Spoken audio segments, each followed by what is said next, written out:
Give me the top three sort of major auto repo problems that you hear about and have to deal with on the day-to-day in your work and what you do.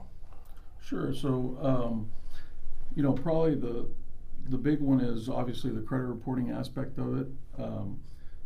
You know, FCRA says that everything on your credit report has to be accurate. So, that's a huge issue that they can't seem to get it right.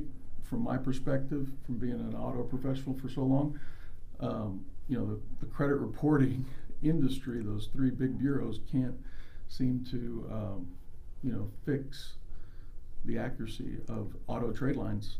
Mm-hmm. And then it doesn't make sense to me. And so go ahead and tell us briefly what the process is normally for the reporting, and what you've seen that's incorrect, and what's sort of leading to that, if you wouldn't mind.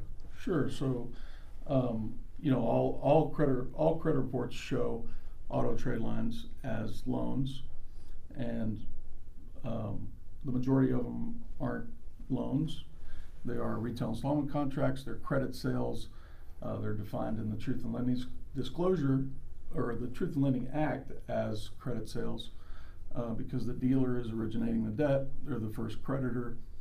They're the creditor at the time of sale, and which makes them the original creditor. So it causes all kinds of reporting issues. Let's drill down on that. So what is the difference between a credit sale and a traditional loan, what we might conceive and perceive to be a loan?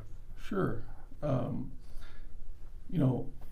know way more about credit sales than I know about loans, but when I think of a loan, I think of a money advance. I think of, if I come to you and say, hey, I want a loan, then you're going to hand me money, and then I'm going to pay you back the money plus interest.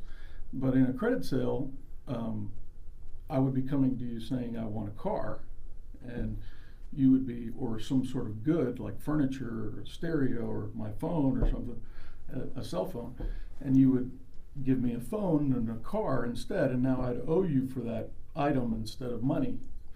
So it's a very different sort of transactions, all kinds of